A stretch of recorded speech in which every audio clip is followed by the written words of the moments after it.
আসসালামু আলাইকুম everyone. Welcome to my another new blog. আজকের ভিডিওটা একটু অন্যরকম। আমরা গিয়েছিলাম কেরানীগঞ্জ শরীফ এগ্রোতে। আমার হাজবেন্ড যাচ্ছিল শরীফ এগ্রোতে। আমরাও ডিসাইড করলাম যে আমরাও যাব।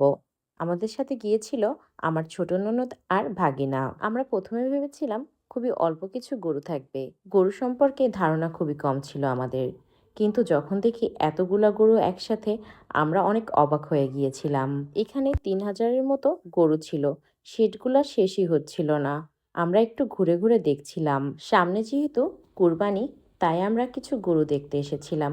পছন্দ হলে কিছু গরু আমরা নিব। গরুগুলো দেখতেও মাশাআল্লাহ অনেক সুন্দর ছিল। আমার মনে হচ্ছিল এই গরুগুলো তো আমি পিছনে দেখে আসছি, আবার কিভাবে সামনে চলে আসলো। গরুগুলো দেখতে একই রকম, তাই আমার এমন মনে হচ্ছিল। কিছু গরু এত ভদ্র ছিল যে আদর দিলে আদর নিচ্ছিল। এক আপুর আদর দেখে আমারও মনে হলো আমি একটু আদর করি, কিন্তু আমি জানি না কেন জানি আমাকে দেখে রাগ করে ফেললো। এই গরুটা মাশাআল্লাহ এত ভদ্র যে আমরা ওকে এত আদর করেছি, ও একটুও কিছু বলেনি। তারপর আমার হাজবেন্ড কিছু গরুকে সামনে নিয়ে এসে দেখছিল।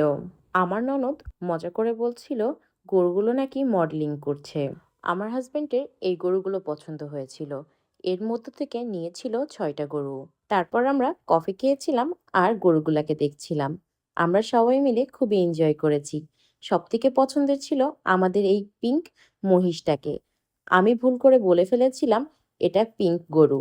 একজন আমাকে বলছে, আপু এটা পিঙ্ক গরু না, এটা মহিষ। এই পিঙ্ক মহিষটাকেও নেওয়া হয়েছিল। দেখতে মাশাআল্লাহ এত কিউট। আমার আগে কখনো এমন পিঙ্ক কালারের মহিষ দেখা হয়নি। আমরা একটু লেট করে এসেছিলাম রাশটা কম থাকার জন্য। আমাদের বাসায় ফিরতে ফিরতে রাত ৩টা বেজে গিয়েছিল। ধন্যবাদ সবাইকে ভিডিওটা দেখার জন্য।